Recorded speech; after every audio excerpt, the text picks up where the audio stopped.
Hello, fellow Mountaineers, fellow Big 12 fans, and national fans around the country. Welcome in to the Voice of College Football, West Virginia style. I've got with me tonight great guest. You all know him, love him, and he's always here with us and does a great job. Author of Band of Brothers. Be sure you pick that up. Band of Brothers in and now over on Amazon. Mr. Frank Beer. Hi, Frank. How you doing tonight, buddy? Hey, I'm doing great, Joey. Good to see you. Nice to see you again tonight. And we also have another special guest with us, and he's got a great show. And I'm gonna let Frank introduce him because Frank knows him very very well. I actually just met him for the first time this week. So Frank, why don't you introduce our guest for us, and I'll bring him in. Great. Well, it's a real pleasure and honor to have Greg Christ with us tonight. Um, Greg is in the West Virginia Sports Legends Hall of Fame at the Arty Museum. He has his own show, Courtside with Coach Christ, on Thursday nights on the New River Network. You can watch that. I happen to be his guest this week. He's a great interviewer, and he has a background. The reason it's called Coach Christ, Courtside with Coach Christ, is that he was a long-serving high school basketball coach. Went to the state finals one year, and he's also very much involved in community service and in civic service. Has served in a variety of roles. Ran for the House of Delegates one year in 2016. Was a candidate. So we're pleased to have Greg with us, and let's bring him on. How you doing, Greg? All right. How are you? Doing great. How about those Mountaineers this year? So far, so good. Looks pretty promising. I'm excited about them. I heard a statistic today.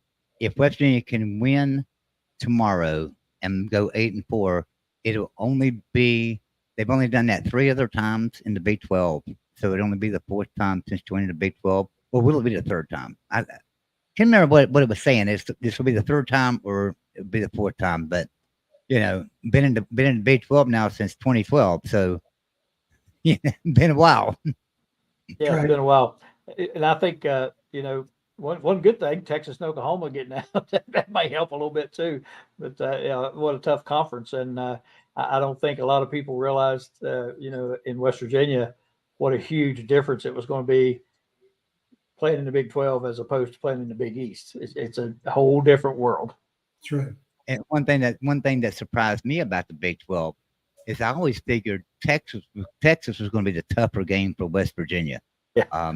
But we beat them half the time. Oklahoma, we've only beaten once since we've been in the Big 12. So, and it's kind of funny that the team you would think that you would have trouble with, the Texas, we've had very little trouble with, so. Mm-hmm. But anyway, guys, we thank you for being with us tonight. We're streaming live with you on the West Virginia channel as well as the Big 12 channel. Be sure and sub both those up for us if you would. We appreciate having you here. But we're going to talk about a lot of things tonight. And one thing that I wanted to talk about first, right off the bat, was the coaching at West Virginia, Neal Brown. So I created like this imaginary checklist in my head of what Neal Brown would have to do to convince me that he could stay, right? And one of those was he had to go at least 8-4, maybe even 9-3. Well, tomorrow we have a chance to do that, go 8-4 in the regular season. Another thing too was bring back some fan support. I'm slowly seeing that starting to come back, but there's still a lot of people that out there that are saying he needs to be fired. He should be gone. Do we trust the climb? Even if we don't go 8-4 tomorrow, it's still 7-5. That's still 2.5 games above where Vegas had picked us. We were picked 14th in the conference. Well, we're going to finish about halfway through that. So, what do you think? What do you think, Frank? Trust the climb still? Well, I mean, as a colleague of mine told me years ago, he used the phrase "the proof is in the pudding." After it's cooked, and he's done it. I mean, it's 8-4 now. A lot of people are saying it's a weaker than expected Big 12, but and Greg and I talk about this a lot. I think it's fair to say Greg would agree with us. We look at teams from a 360 point of view, not just wins, but the whole deal. And he's recruited well. I've said this before in the show, as you know, Joey. He's recruiting West Virginia boys. A number of them are starting. They're doing well. Academically, we're at the top of the Big 12. And his overall recruiting is very good. The top half of the Big 12, really in the top 3 or 4 after you take out Oklahoma and Texas. And so, sometimes it takes longer, but you can see the progress on the field. Better athletes, performing better as a team. Defense was not very good last year, particularly the secondary. My God, Beanie Bishop, number 1 in the country in terms of passes defended. Number 1. I looked it up this week. And, if we had Latham for the entire year, that would have even helped. But you got the Martin kid from Princeton.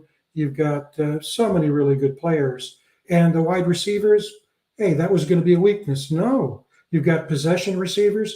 You've got a tight end. You've got a long threat. He's putting it together. He's going to be 8-4. But the thing that struck me is that the announcement came from Tony Caridi. And we were talking before, that probably was by design. He's not just going to, Tony's not just going to go out there and say, hey.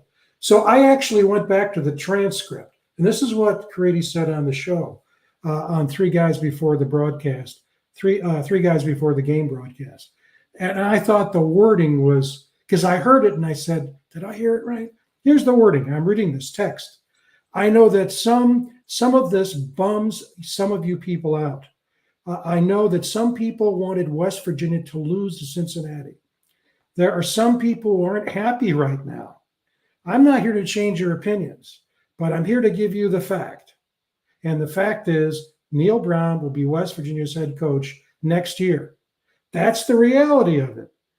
Neal Brown will be back next year. So then I went to Twitter, and how did people respond? Well, most of us know, who pay attention to what goes on in Twitter and read the sports blogs, that Brad Smith from Voice of Motown is not a Neal Brown fan. So he wrote, Brown, has not earned anything. He's 4-24 versus winning Power 5 teams, 0-16 against teams in the top 25, and he's never been ranked.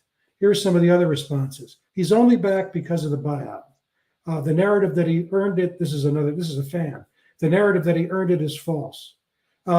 He deserves to be retained, but also shouldn't be extended. We are missing a chance at a decent coach. It's probably our friend from down at Texas A&M. WVU is kicking the can down the road. So I think clearly Caridi got it right. A lot of people, even after it was announced, were not happy. But, he's coming back, and I believe he deserves it.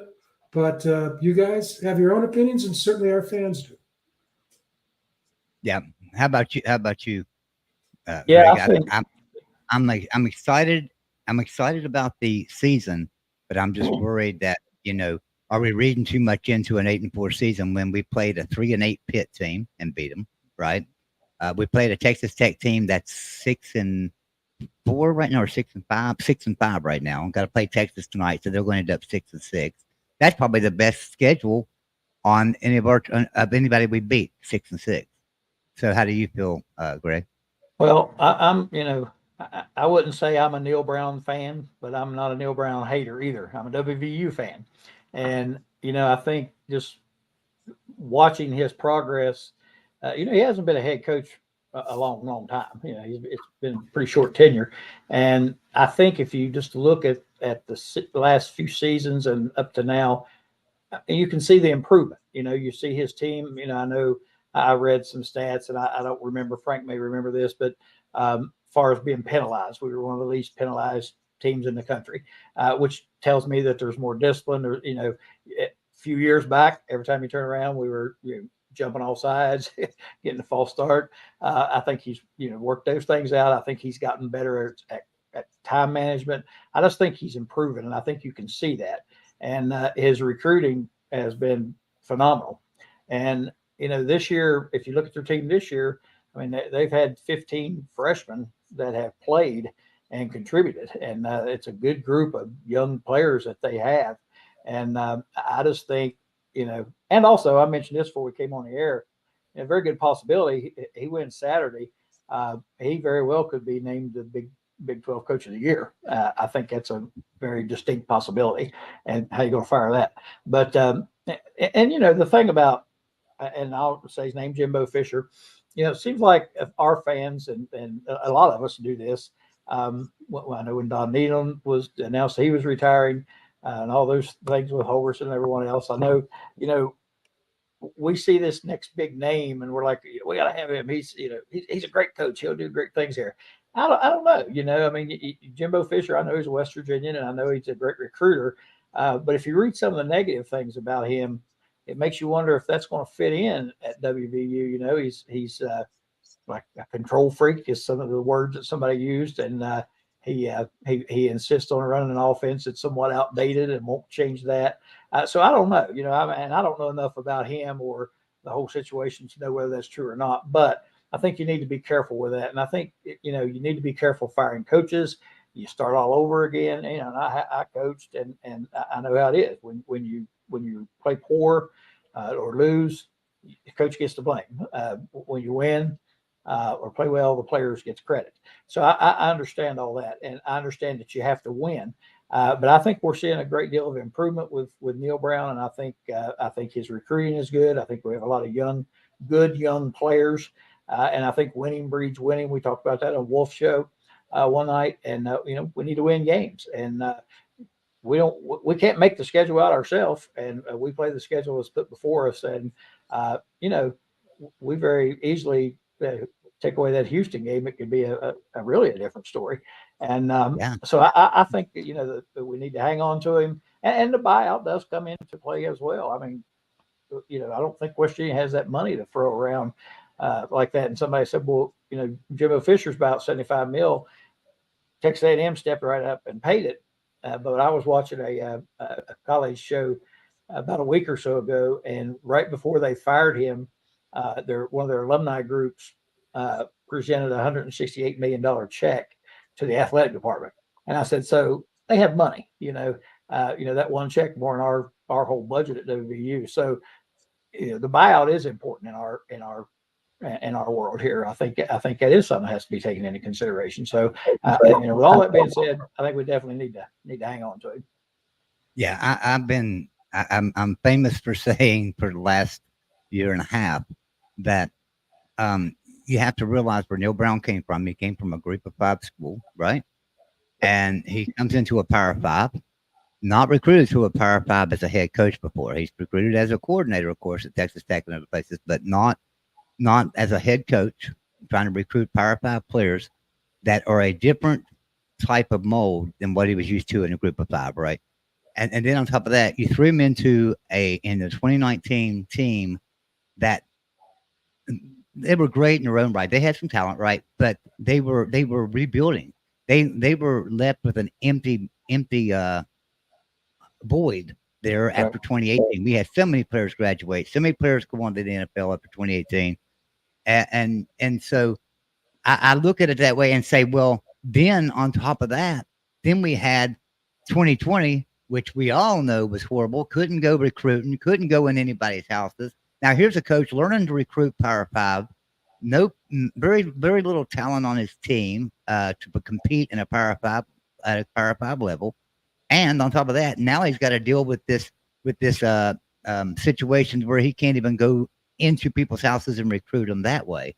So I was under me. I was thinking maybe we need to give him another year or two to build this program up. And I got flack for that and said he's had plenty of time. This is 2022. When we had the bad year in 2022, this is 2022. They don't have nothing to do with 2019, 2020, and 2021. Well, yeah, it does. It has a lot to do with it.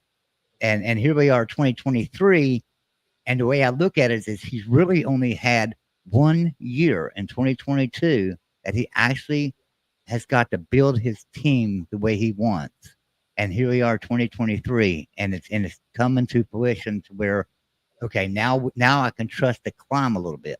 Now, will we fall off next year? I don't think so. Our offense is really good. We got 3 offensive linemen that are returning from one of the best offensive lines in the country. Now, mind you, I know Zach Frazier's a huge part of that, and he's going to be missed. But at the same time, we're going to have a good, solid offensive line. We're returning all of our receivers, we're returning all of our running backs, we're returning all of our quarterbacks.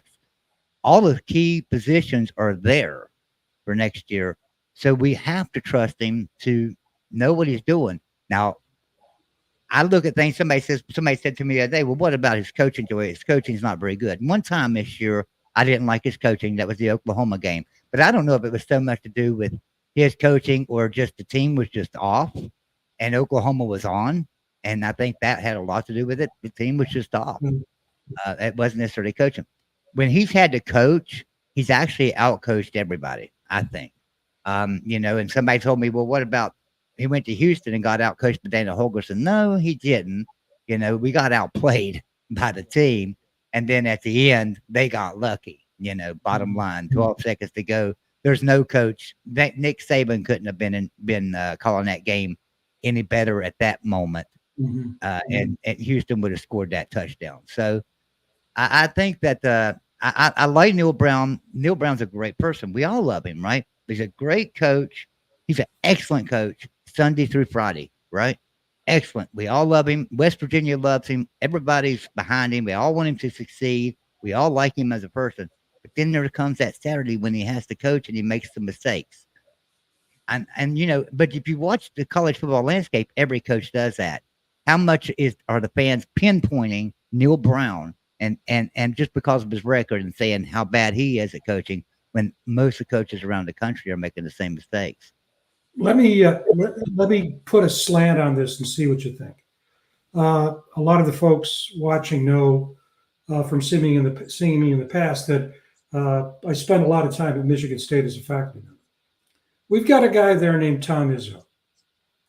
And I would contrast Tom Izzo with Neal Brown. There's not much Tom Izzo can do to lose the support of the Michigan State Spartan fans. I think Tony Caridi nailed it. He framed that announcement like this way. Remember, I know a lot of you out there are upset and you're not going to like this, and you wanted the team to lose so the AD would fire Neal Brown. So the flip side of the Tom Izzo, I can hardly do anything and I'll still get support. Because if you look at Michigan State basketball, it was a top 3 team starting the season. They lost again last night. You do not hear a hue and a cry of, we got to get Tom out of there. The margin for Neal Brown is just the opposite. Just the opposite. I had a faculty colleague at Michigan State who is a psychologist, and he did research. A very simple concept. He said, we all have bank accounts, right? And they go up and down, up and down. He said, social credits are exactly the same way. And there are some people, even though when they do great things, their bank accounts are so low, they get very little social credit. And it's just the opposite. Some people who really screw up, but they have such a high bank account, social bank account, it doesn't go down that much. So I would conclude, irrespective of how I feel about Neal Brown, I wouldn't want to be Neal Brown. I wouldn't want to go to a restaurant. I wouldn't want to go out and get gas, because I would say if it's not 50% of fans, it's pretty close to it. If it's not more than 50% who don't want Neal Brown to be the coach, and many of them, I read their comments on Facebook and Twitter, don't like him. I don't think he's getting the credit he deserves, but somewhere along the line with a lot of WVU Mountaineer fans, there was a left turn when there should have been a right turn, or right turn when there should have been a left turn. You saw that riding high after the TCU win. And then when Houston came along, we didn't talk about unbelievable. We came back 2 touchdowns down, scored a touchdown with only about 10 seconds left. It was all that Hail Mary pass. And then the Boo Birds came out for Neal Brown. But the bottom line is he's going to be coach next year. I'm personally happy about that. But boy, what a tough road to hoe for him.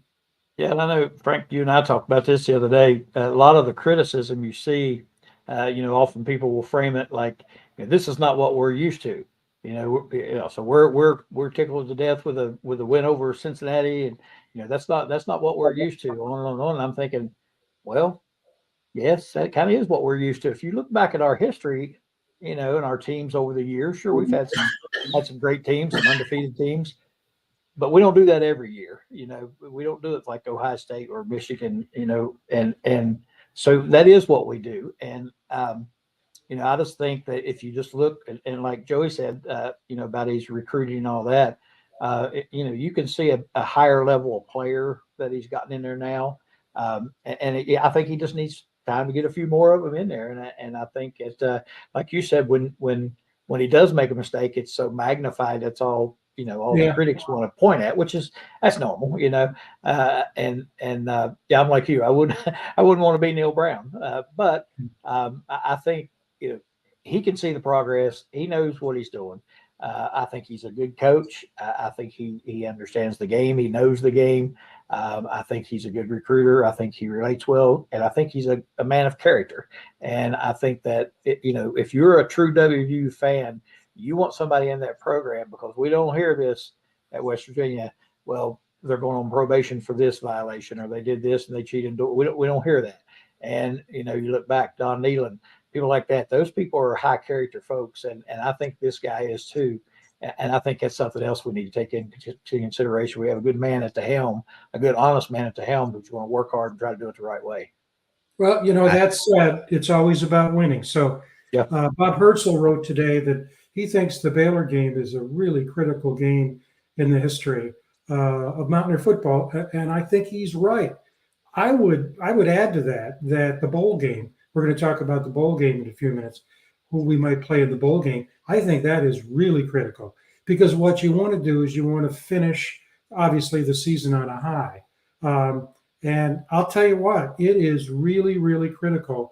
Looking at, we saw on the screen, maybe Notre Dame. So, the politics of this is, and there are bowl tie-ins. You don't have a lot of flexibility the way you used to have. So you want to have a good enough named team with a good enough season, so that if you beat them, you can go, wow, but you don't want to get outmatched. And so it'll be very interesting to see where West Virginia ends up in the bowl season. And we'll talk about that. But I think that's really critical. So it's going to be much easier on Neal Brown and the guys if they could get to a bowl. They will get to a bowl and win it against a reasonable opponent. Yeah. Special shout out and thank you to Jackson Johnson, who's out there, our moderators. He's a great guy. He does great work. He is fantastic. Giving you our links and also gave us Greg's link too for his X account or Twitter. I can't get off of calling it Twitter. I can't get used to calling it X. That's yeah. Still Twitter. Yeah. Okay, so West Virginia getting ready to head to Waco, take on a 3-8 Baylor team that's just not very good. But at the same time, we've seen West Virginia this year not look very good, and maybe look like a comparable team to Baylor. I'm not saying every game, but that Oklahoma game, we didn't look much better than Baylor. The Houston game at times, we didn't look much better than Baylor. So this game could be interesting, but Baylor's got some players out, as you learned, Frank. So talk about that a little bit, don't they? Well, that we talked about this before we went on the air. I'm stunned. I went back and looked at a few of my magazines, preseason magazines, and Baylor was thought to have a reasonably good team in the upper end of the Big 12. It's just been a disaster. The only, and it's interesting too. I sort of got pissed when I looked at the schedule, because Baylor had 8 home games this year. That was stacked. Okay, yep. They've only won 1 game. They were beaten by Texas State at home. The only game they won was against Long Island University. That's the only one. And they played some close games. But what's interesting, what I always try to do, is to not look at the I really admire a lot of the folks who write on West Virginia for the various blogs, but I always like to look at the other team. And I'll tell you, the Baylor writers are not very pleased. I looked at two, Heartland Sports and SB Nation with Jordan Pinto. And Heartland Sports picks WVU 38-14. And Jordan Pinto at SB Nation picks WVU to win 48-16. Let me just read you what Pinto said. It really is hard to single out any strengths on Baylor's defense.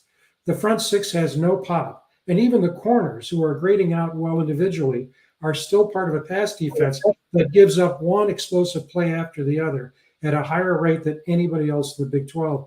And the point you made is the reason why the line, which I think opened at 6.5, went all the way to 12, and I think it's 11.5 now, West Virginia, is it because their starting quarterback is likely not Blake Shapen, who's a good quarterback. We played against him before, isn't likely to play. And his backup, by the name of Sawyer Robertson, has a penchant of giving the other team the ball. And so as soon as the news hit that Shapen probably wouldn't play, definitely not start, then the line just went bonkers. So for West Virginia to go into Baylor at 11.5 point favorite, boy, who would have thought? Nobody stands out. The running game, the passing game, the wide receivers, the line, defensive line, the secondaries is a lot of the leading tacklers are in the secondary. Their offensive line, I was reading that their offensive line is made mostly a freshman, and they've had a bunch of freshmen trying to play on that offensive line. And like you said, I was trying to look up some stats on them, some offensive stats, and their tight end is a good player, set some records there to school, but that was with the quarterback who also set many records at Baylor as well. So that's a huge loss for them. I think that's a major story right there. But yeah, their offensive line is so young. I was looking at the running backs, and they had a couple of them named, but neither of them have done a lot. There just wasn't anything to find on them really offensively, and I think with West Virginia's defense, that young line. Speaking of that, Frank, I want to correct something you said earlier. Sean Martin, the defensive lineman, he's from Bluefield. Bluefield, sorry. I live down here in southern West Virginia, and I know if you say that over there, you will get in trouble. So make sure we'll have to make sure we get it right. In other words, they're close together. Don't get out of my car. Just to play off what you were saying, Frank. So Pete Mondo of Heartland College Sports picked this game as well and said this was his lock of the week. He said, take West Virginia and as many points as they put on there. Don't worry about it. So, and, I know Locked On Big 12 also has West Virginia winning this game really big. After last week's performance against Cincinnati, Jaheim White, wow, he's an amazing running back. I thought we had a great running back in C.J. Donaldson before the season started, right? And we do. C.J. Donaldson's awesome.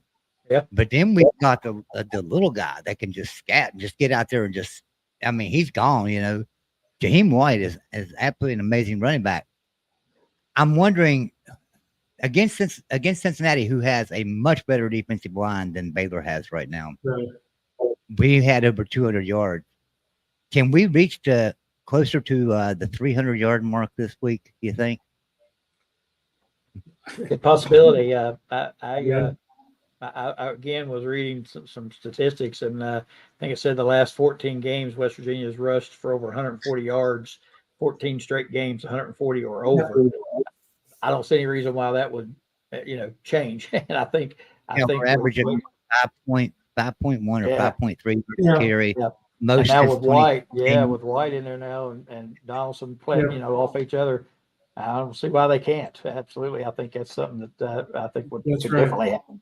Well, it's the West Virginia's rushing attack is ranked second in the Big 12 and fourth in the country. And another stat along those lines, just Greg, just fits in what you're saying. Baylor's ranked 105th in the country in defense. And so playing on the road, you want to keep the ball on the ground because you want that time of possession. So it makes a lot of sense. It's and also Joey, and again, this just like that stat I mentioned for Beanie Bishop just hit me, is that our running back is first in the country for for yards per carry. He's first in the country for yards per carry, something like 8.5. And I also, and you guys probably heard this, is that Brown said that CJ will not play unless he's 100%. Right. That means Johnson's going to play if CJ can't go. But I think those two guys are more than enough with our offensive line and their weaknesses on defense. I think so. I think you're right. Our strengths look like they kind of fit right in with their weaknesses. So I think that's a good sign for us. So, but you got the games played on the field. You got to play. Yeah. So I'm going to come to both of you now. I'm gonna put you on the line. But first off, let's talk about this. So our running game wouldn't be as good as it was if it wasn't for our offensive line, and our offensive line has gotten snubbed right this year. They're a lot better than, I mean, probably one of the, without a doubt, probably the best offensive line in the country. I think if you take away that Oklahoma game, you wouldn't have no doubt but to say that. Even the Penn State game, our offensive line did a really good job there. That's right. So, we have a great offensive line. We wouldn't have these running yards without them. But yeah, we've got individual awards, but no big offensive line awards, not up for any big just offensive line awards. That snub on West Virginia there, I think our offensive line came out and proved last week just how good they were against Cincinnati. Are they going to have that same fire this week?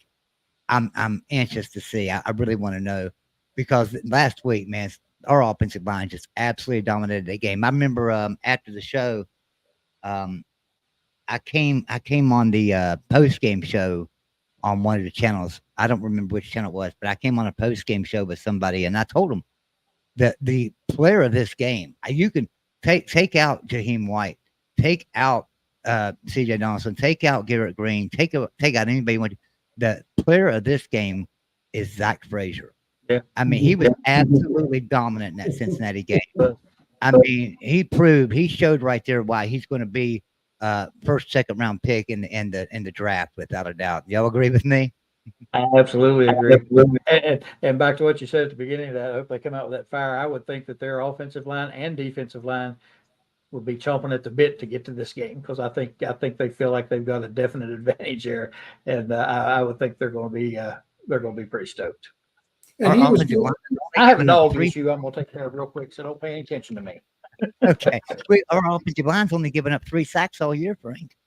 Well, he was going against Dante Corleone, the middle guard for Cincinnati, who many rank as the best middle guard in the country. So, in sports, it's always about not how good you are alone; it's who you're playing against.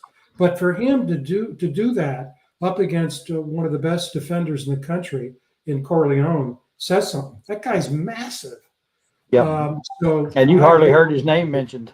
That's right. Absolutely. Good point.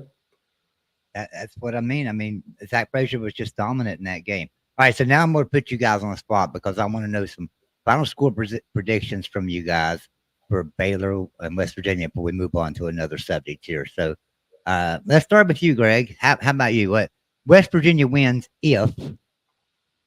It wins if they run the ball effectively and they don't turn the ball over. They win the turnover battle, which they've been very good at that this year and over history. Yeah. So I think they win it if they do those things, and I think they win big. I think 37-14, something like that. I think it's going to be the score.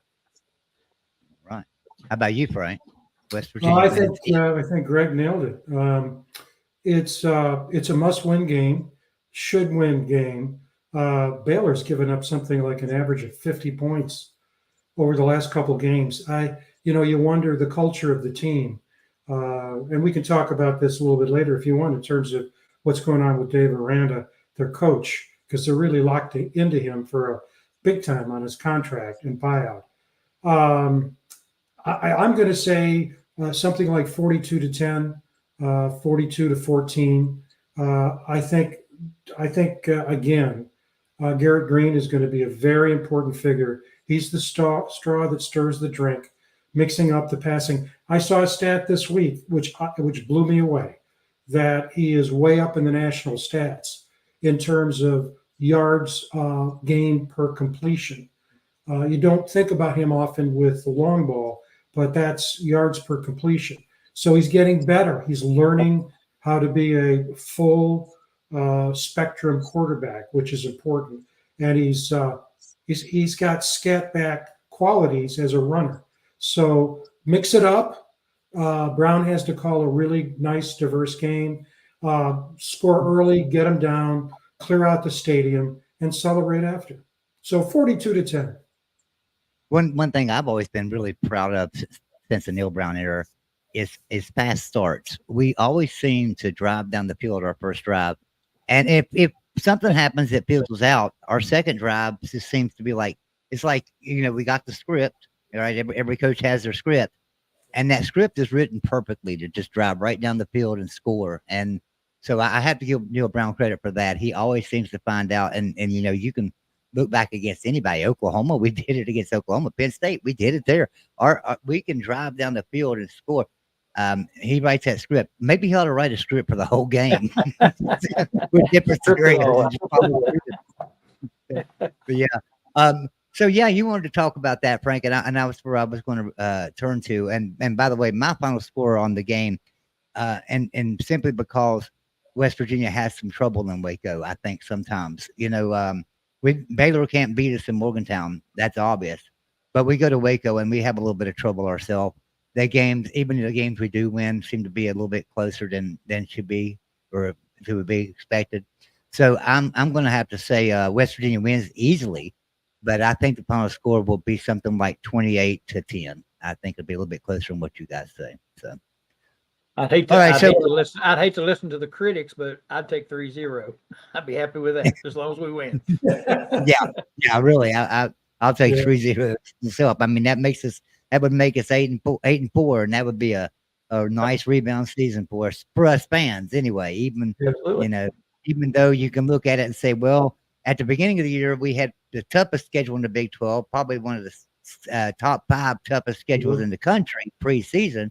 And you look at it at the end of the season, and you look back on it and say, maybe you played about the 70th or 80th toughest schedule in the season after we see how good some of these teams are. Doesn't matter. Win is win. And I'll take 8-4 any day. And 8-4, I'm going to sing Neal Brown's praises any day, and 5-7, I'm going to be on the other side of the fence. But Frank, we talked earlier about the coaches on the hot seat, and we know Baylor's head coach is really on fire right now. I mean, but that's with the fans. I know that Craig Smoke, David Smoke, Paul Catalina at 365, who are all good friends of mine. I've spoken with them. Speak with them quite often. David Smoke especially. He tells me it's a pretty good buyout. What have you learned about that, Frank? Yeah, it is. And I didn't go back to look at the year, but evidently, and I'm not a Baylor fan, I don't follow them, but they had 1 or 2 really good years. And both the institution, the administration, and the fans were really high alums on Dave Aranda. So they did what happened at West Virginia, and that is they gave Aranda a contract extension. So what I learned was, and I think it's through 29. So that's a long extension. My understanding is that they had to buy him out this year because they're just not winning. I have it here somewhere, but I think they've only won 3 out of their last 18 games or 3 out of the last 15 games, something like that. It's just atrocious. And so it's $30 million. Now, alums have big donors have deep pockets. The question is, how much are they willing to put out to buy out Dave Aranda and then you've got to do a pirouette and bring somebody else in and pay them a big salary. And you're not always in a position like Colorado, where they brought in Prime but didn't have the money at the time to pay him. And they said, he's going to generate enough electricity. Our season ticket sales will go up. We're going to get covered by media more, et cetera, et cetera. And it happened. But you can't rely on that. So, the same thing at Houston. The same thing at Houston, because Houston's not going to a bowl. Is Dana going to survive there? It's a tough situation, obviously. Then you got the flip side. You've got coaches that are riding high and are essentially on everybody's list. And in some cases, the ADs are saying, I don't care who's coming after my guy. They're not going to get him. Oregon State feels that way about Jonathan Smith. And you got Dickert at Washington State. I think he's probably more gettable. But, if you're a Baylor and you do buy out Miranda and you're looking at your budget, you bring in a MAC coach, a successful MAC coach like the coach at Toledo or Miami, both successful coaches, because it saves you some money. But the fans going to get excited about that. It's a tough job to be an AD. Yeah, because everybody's angling for the big name coach and that sort of thing, and I know people have the perception that it's just there's an endless flow of money at these universities, and that's not always the case. Now, some of them there are, and but the majority of them it's not. And you look at these buyouts, and it makes you wonder, if this kind of trend is going to continue. If I'm an AD and I'm sitting there looking at hiring a coach, do I really want to throw that $75 million at the end as a buyout? That's tough stuff right there. So I don't know that. I don't know that going after that big name is always in the best interest of the entire picture. And it's a mess right now with these buyouts and all that. And it does play a role. Like I said earlier, I think in West Virginia's case, it definitely plays a role. They just don't have that money to throw around. You see what's going on up there academically with the, finances, and it just goes to show you that it's not an endless well of money. So it's interesting. Well, let me throw out a name of a younger coach. You see, I think I actually put down his age. His name is Jason Candle, 44 years old. He's the coach at Toledo. Toledo's in the MAC championship. They're 10-1 going into this weekend's this year. And he earns 1.125. That's his buyout, excuse me. And he's earning $750 a year. There have been so many really good coaches that have come out of the MAC over the years. It used to be just Miami of Ohio, but Urban Meyer was at Bowling Green before he went to Utah and then Notre Dame. Matt Campbell was at Toledo, then went to Iowa State, and we all know how good he is. Nick Saban played at Kent State. So a lot of good football in the MAC. Jason Candle is going to be a Power 5 coach. There's no question about that. The question is whether or not, how soon it'll be. But he's a hot name. But he's not going to get students saying, I'm going to go to whatever that school is because Jason Candle's coming. Unlike a Jimbo, well, I'm going to go to that school. Jimbo's a football coach. But remember that name, Jason Candle. Well, I think, too, there's something to be said. We're going back to Neal Brown. There's something to be said, and I'll do this quick, for the, the continuity, of the program. It seems like he's got things pretty well squared away now. Everything seems to be running fairly smoothly up there. And, there's something to be said, I think, for that continuity in a program as well. Again, I just hate this going out and finding the next big name. I hate that and putting all this money out there to it. But I'll stop interrupting. Well, no, you're fine. There's a lot of things that I think our viewers and a lot of fans don't understand, and that is a lot of the head coaches' money comes from donors and things. And so you think about it, NIL. When NIL started, I agree with it 100%. But I also said this could hurt programs like West Virginia, and the Texas Techs and TCUs of the world, simply because they're not Alabama and Georgia. they don't have these huge donors with unlimited pockets just pouring into that program like Texas does. So you got a donor out there for Western University that's just a huge donor and thanks a lot of the program. Now he's got to think: do I give the money to the program to help pay for a coach's salary, or do I give the money to NIL and bring in players? And so it creates that little friction there with the donor trying to figure out which way to go. So if a head coach is winning, obviously you put some money in that head coach, right? If you're getting good players, and if you're getting good players not winning, well, then you maybe don't want to donate to the head coach. You want to send it to the players. So Neal Brown being 8-4 this year is going to help donations at West Virginia go up a little bit, right?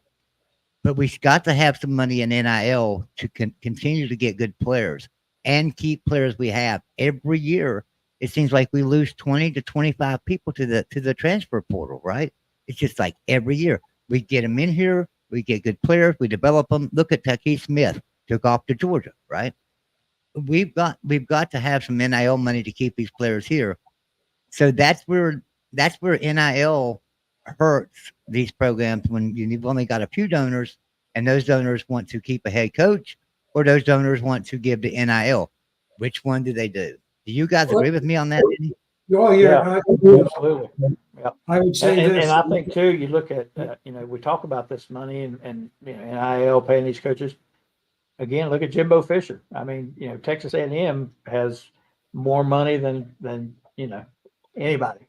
And, he has the top recruiting classes all the time because they can pay him well. But it's not translating into what they want. So again, if you're that donor, you got to look at that and say, I don't know, we pumped all this money into Jimbo Fisher and it didn't seem to help us any. Maybe we need to focus on the players. But like you said, that's a tough call for the donors. And in our case, WU's case, I mean, I don't know this for sure, but I'm thinking we don't have near the foundation of donors that we have at Texas A&M. I know we don't have that, but we don't have a huge block of donors that have, deep pockets to help in this case, not as many as most folks do. Right. Well, I'm really happy you brought that up, Joey, because fans may not realize that it wasn't many years ago, just 3 or 4, that we all know academic philanthropy, give to programs, student scholarships. But the athletic philanthropy was you give to the university, get your name on a locker, on a building, help contribute to the building, a new expansion in the football stadium.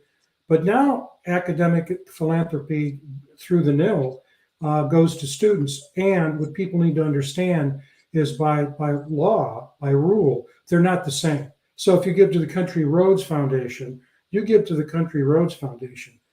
If you want to give to an expansion of a facility, you give to the university, to the athletic department.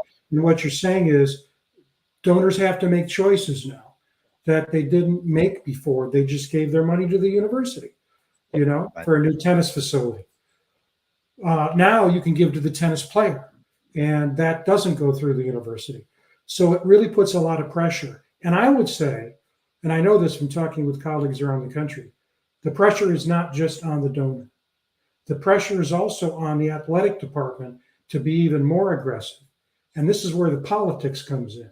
Nobody at WVU's athletic departments wants to declare victory over the Country Roads Foundation, because even though they're not connected on a solid line, they're connected still because the players get the money. So it's a really very, very complex situation. You're not competing against the Country Roads, but that money's not in your budget. So, they have to coexist and raise more and more money both. I look at things this way too. I know if I've got a business and I want to donate 10,000 to the university, right? I think, well, I'll give 10,000 to the university, and I know they'll advertise it and say that I'm doing it. But where will that $10,000 be served better? Would it be better would it be giving it to Jaheim White and having him going out and do ads for me for that 10,000, or would it do better for me to give it to the university where I don't get any very little advertisement out of it, or I get drowned out by Dr. Pepper or Allstate or somebody, right? So there's a lot to think about. You agree? Oh, yeah, absolutely. And that's going to continue to get worse, I think, too, as time goes on, unless they, which I don't see this happening. The NCAA steps up and or legislators or whoever and sets forth some guidelines in this thing, because right now it's just a free for all right now. It's crazy, and I don't know that it can continue like that. I've been saying this for years, Greg. See, and I've never had you on the show, so I want to see if you agree with me on this. There's one little rule and stipulation that the NCAA could do away with that would fix all this mess, and that is allowing to get rid of the pay for play rule. In other words, if you have a business and you sponsor a player, you can tie him to Western University so that he has to play there the entire 4 years to get his contract. You could tell him, I'm going to give you $20,000 a year, but when you graduate, I'm going to give you a $250,000 bonus. I said, I'm thinking what you're saying that, Joey. Again, I'm sorry to interrupt you, but I had on my show, we talked about this with Owen Smith and Brian Joswiak and several of the former Mountaineers. I always ask them this question about this NIL. And, I basically said on all these shows, sign contracts. And instead of, and Owen Smith had a good point. He said, I know from experience, you hand an 18-year-old $1 million, what's going to happen to it? He said, I know from experience. I was 22, 23. I got the big payday in the NFL. I know what happens. So I said, why not sign contracts with them and say to them, you gotta put in, at least 3 years at this university. We're going to give you, $50,000 up front. We'll give you another $300,000 once your contract is fulfilled, and that means to play for 3 years. And I don't see nothing wrong with that. I mean, if you're going to allow, if you're just going to allow them to throw money at these guys, I mean, look at the guy. Look at Shakir Sanders, Shakir, however you say his name. I mean, they say he drives a BMW to practice. He got like $7.5 million. I mean, if you're going to allow that and do that, why not make them sign contracts? I mean, that's the only way it's going to keep this madness from going on where they're just going to the highest bidder all the time. Yeah, and you look at I think a great example of that is look at Quinn Ewers. Quinn Ewers went to Ohio State, got all that money off to Texas, right? Took off to Texas with all that money. And then, so the new Ohio State quarterback, his NIL thing is he gets a new Mercedes-Benz like every 30 or 45 days, a brand new Mercedes-Benz. Just take the other one back and trade it in, right? They're leases, but he gets a brand new Mercedes that he picks out every 30 to 45 days. It's crazy. So and I think people would be surprised to know, and I know more about the basketball side of it at Morgantown, but people would be surprised what some of these kids are getting even in Morgantown. Oh, I know. Yeah, there's some pretty big contracts, or not really contracts because you can't say contracts, right? But there's some big NIL deals up there. And the problem with West Virginia, the problem we have, so we get one of these good freshman defensive backs like we have this year, and we don't know that he's going to be that good. So when he comes, we'll say, okay, well, we'll give you this much money for your NIL. Well, then he has an outstanding season like he just had, and all of a sudden here comes Ohio State with a blank check. We're not going to keep him. We can't keep him unless we have him under contract. Right. Exactly. Get rid of that pay for play rule. It solves a lot of problems. It solves the transfer portal problem right off the bat, right? It solves that transfer portal problem because so many players will be tied to contracts they can't transfer. Right. Or if they do transfer, they're going to lose a lot of money. Yep. It solves that problem. It solves a lot of problems at the university because now they know. The donors know what they need to give the NIL to meet these contracts so they can give some more money to the university, right? There's going to be a careful balance there to say, okay, I've got $10,000 I want to donate to the university, but I know the NIL needs $7,000 of it. That'll leave me $3,000 to give the university. So at least I'm giving something to both. Yeah, right. And it just seems silly to have that rule, that pay for play rule in there if you're going to have NIL. Get rid of it. Yeah, makes no sense. Yeah, makes no sense. It's just contradictory. I mean, it doesn't make any sense whatsoever. And again, It's hard for us to keep players like that. And people say, well, that's what they were fighting against, holding them against their will or whatever. They don't have to sign that contract. And, they have that option to sign it. And I just think it would be so much better. Again, it's just madness out there now. It's just crazy what's going on. And they've got to do something. Something has to be done at some point. It can't. But, I'd say the fly in the ointment is if you're the AD at Ohio State, Texas, Oklahoma, Georgia, Alabama, USC, they don't want that. Right now, it's who has the most money, right, and what they can do with that money. And that's the problem we have with the NCAA. It's dominated by a small set of huge power brokers. People say, well, this, like what you just proposed, it makes a lot of sense.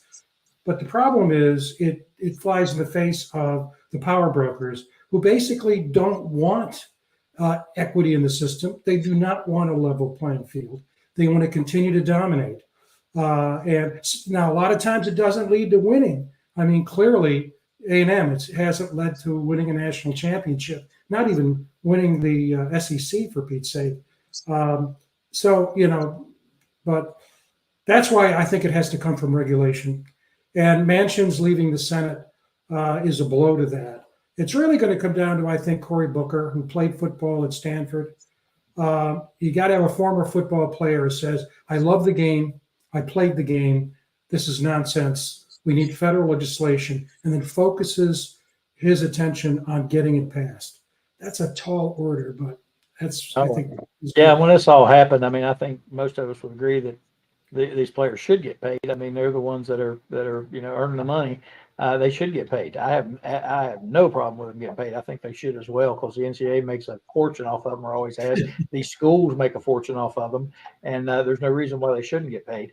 But I think when they did this, they just did it. Okay, they should get paid. Well, let's go. Yeah. There was no guidelines, no rules, no anything, and it's just gotten out of hand so quickly. And it obviously is not working the way it was intended to be. Yeah, it's averted. But one thing that we can do as fans, and I encourage every fan, if you hear this broadcast or hear of this broadcast, here's something we can do as fans. Go out and buy you a Jaheim White jersey. Go out and buy you a Garrett Green jersey, whatever, so that they get some money off of that jersey sale, right? And wear it around so that, go to games with it on, whatever. So that keeps them interested in staying at West Virginia, coming to West Virginia, just being there. Hey, if you hear of a big recruit, a big 5-star recruit or a high 4-star recruit coming to Morgantown and stuff, hey, buy you a blank jersey and put his name on the back of it and wear it up there and let him watch you walk around with it on.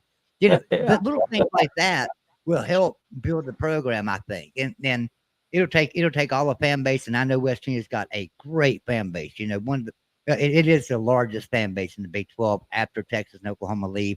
Right. Even after bringing in all the new ones, we're still going to be the largest fan base in the Big 12. So why not show them why we are the largest fan base in the Big 12 and show support for those players and show support for our NIL deals and stuff. And, like I say, it does hurt the university. Now, one more thing, too, before we get off here, because we have been an hour and I don't want to hold you guys up too long. But, Frank, earlier this week, we talked about coaches that are hot, not hot seats, but coaches that are hot. Coaches out there that teams want to hire, might want to go after. Talk about that a little bit. Let's talk about some of their buyouts, because let's just say Baylor does fire Dave Aranda and they want to go after one of them coaches. Well, what's their buyout? You talked a little bit about that, but there's a lot of other coaches out there that are on hot seats right now, and things, and coaches that they're going to be going after. I know you looked up some of the buyouts around the country. Do you have some more to offer us on those? Let me see. Well, see, this is the problem. I talked about Jake Dickert before, and I'm looking at my notes here. He's hot. Now, they started the year really well, 4-0, I think. Then went on a 6-game losing streak, if I recall, 5 or 6. Then they had that big win last week where they just absolutely wiped Colorado out. Just was like 42-7 at halftime.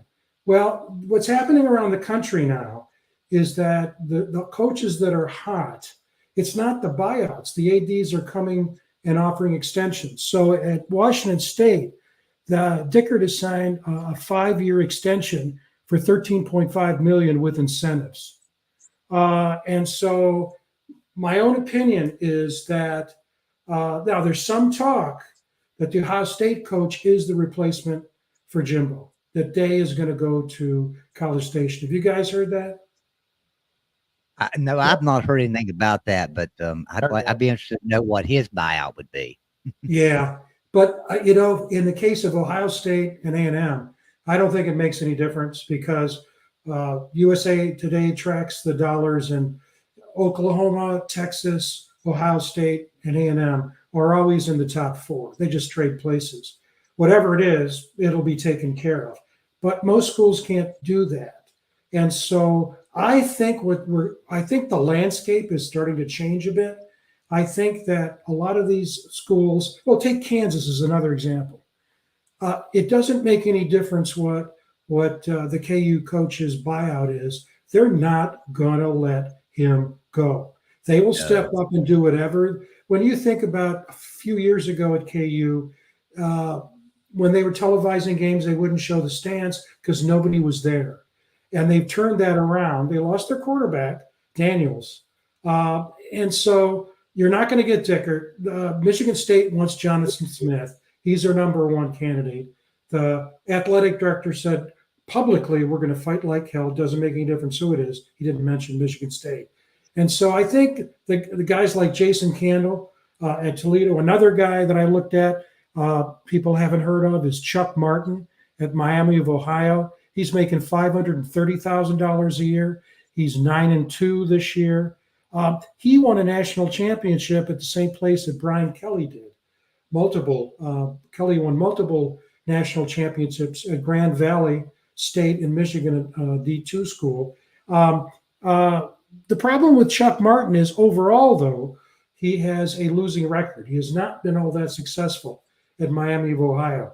So I think that the buyouts of the really hot coaches, ads don't want to lose them. And so they're going to step up. And the amount of money that they'll have to get to keep the really good coaches isn't as great as the schools, what the money the schools are going to have to come up to get the really hot coach. As I said, I think Ohio State and Texas A&M are in a different planetary system. So if they want Day as their coach, they'll throw money at him. Just like you said, a check came.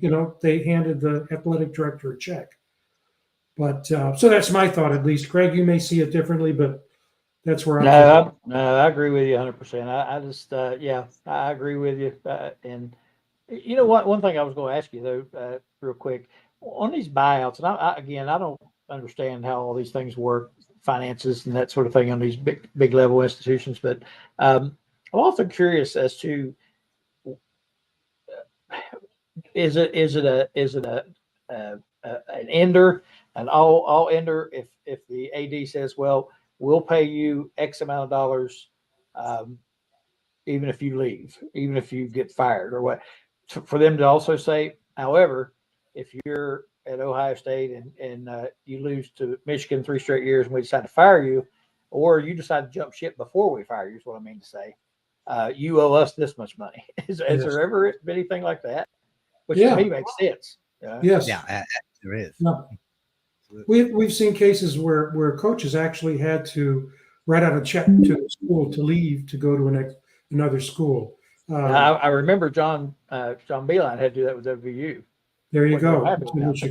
Yeah. And I'm just wondering why these ADs, why there's not more of them that do that, because to me that would be kind of, it's easier for Texas A&M to pay Jimbo Fisher $75 million than it is for Jimbo Fisher to pay Texas A&M $10 million.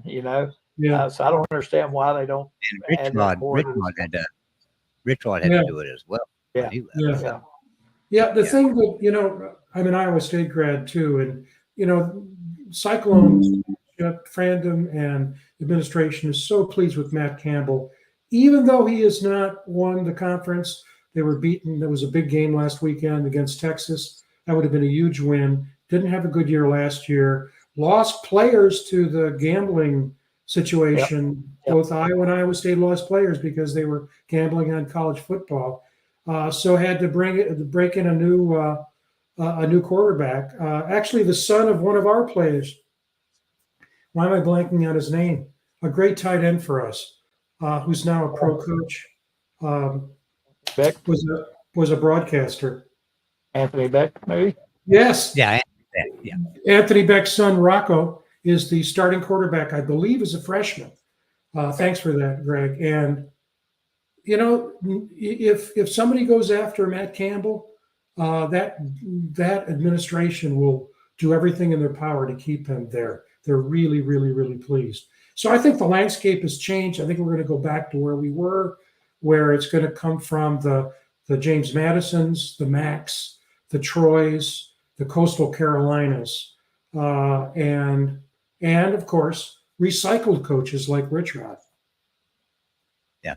And, you know, you talked about the Kansas coach a while ago, Lance Leipold. I mean, he's done an amazing job at Kansas. And you said, and they lost their starting quarterback. Not only that, they lost their second string quarterback and played Kansas State last week and only lost 31-27. And anybody that watched that game, Kansas could have won that game against Kansas State with a third string quarterback. So that's how good of a coach Lance Leipold is, you know. But I mean, look, he's got many accolades to his name. I mean, he's got a lot of national championships. Maybe not at that Power 5 level, but you look at Buffalo and things where he came from. You know, they were an amazing team. So Lance Leipold was great. Well, anyway, I guess we're gonna close it up for the night.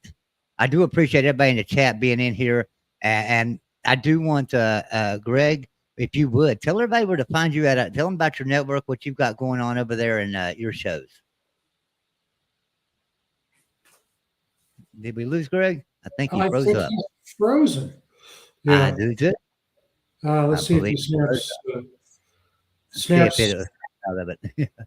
Yeah. Well, I think what we're waiting on, Greg. Frank, why don't you go ahead and tell everybody where to find you at and all your social media. Oh, we lost him. Lost him there. Yeah. I've mentioned this before, but I've got a blog that actually is a fans blog. It's was created by a media personality in Baltimore. It's called the Sports Column.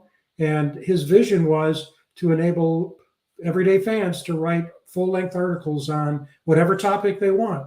And he founded it in 2012, and we're close to 600,000 articles published since 2012. I've been the managing editor since about 2014. He's moved on to be operations director of an NFL-related foundation. So just Google it. It's called the Sports Column. It'll come right up. And, 500 words to about 1,200 words.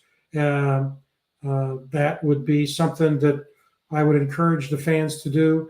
Believe it or not, we don't have as many articles on college football. NFL is the big gorilla. Then Major League Baseball, some NBA. But again, we don't make assignments. It's whatever people want to write about. And if Greg doesn't come up, I could say a few words about his show. Yeah, second, HR pick and stuff. Appreciate you being here. I agree with you 100%. Lincoln Riley and Lane Gibb get there's not being any coaches. Hey, there's Greg back. He just popped back in. Good. Greg, you froze up on us, and I wanted you to tell everybody where to find you at and the stuff that you have going on over there on your network, because it's amazing, guys. And be sure and sub him up on here on YouTube and watch the show. Go ahead, Greg.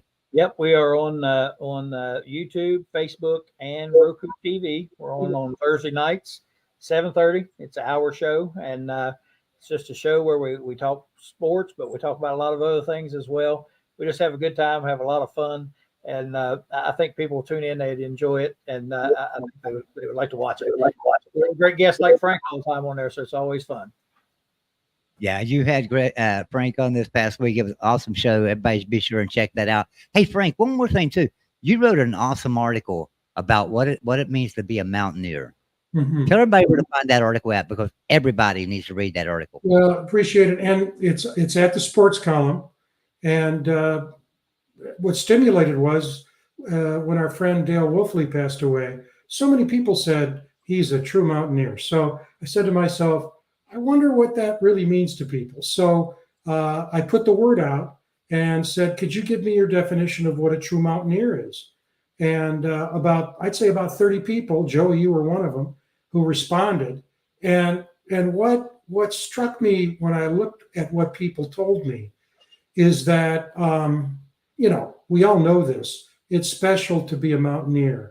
But I think, compared to, I don't want to put it in a comparison point of view. Let me put it this way. It's special, if not unique. The fact that we have a human being as our mascot and it connects to the beginning of a state and have a motto, mountaineers are always free, and take me home, country roads. And you begin to put all these things together, and true mountaineers are not fly by night fans. They're really committed. They care deeply about not just the football team, but the university, the state, and it's almost the level of reverence, but not in the kind of rah-rah that we often find with other programs. To me, it was a I don't want to say it was a discovery, but it reinforced and helped me understand why I, over the years, have been so committed and emotional about WVU, the state of West Virginia, and why I have so many friends in West Virginia, like the two of you, that really do stick out in my life. In other words, if every friend I had was like the two of you, what would that be like? And we talked about this last week, or I said it. I think I said it on Greg's show. When I tell people this, who have no frame of reference for WVU West Virginia, they look at me, and you can tell by their eyes or their head tilt. Yeah, Frank. Yeah, that's right. Yeah, sure. They don't believe it because they haven't experienced it. But those who've experienced it, so it's at the sports column. It's what does it mean? It's true mountaineer. What does it mean? About 1,500 words with a whole bunch of comments from people about what that means. So thanks for asking, Joey.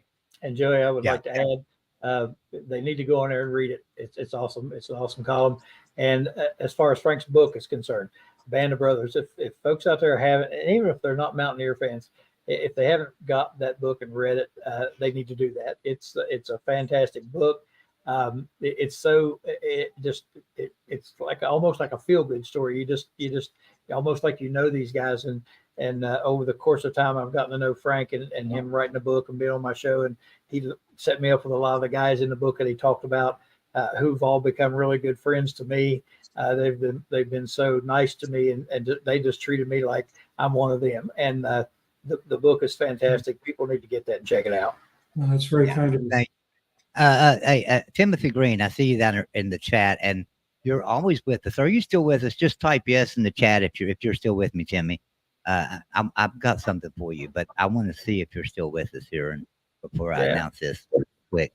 But Timothy Green, and Frank knows, a great follower of ours. He's followed us everywhere. I mean, he followed me over there on Golden Blue Dude when before his untimely passing. But Timothy Green also follows Couz's Corner, Mountaineer Paul, us here on this channel, and he's still here. Hey, Timothy, I know you probably have my email, and if you don't, it's footballnewshour@gmail.com. Why don't you send me an email?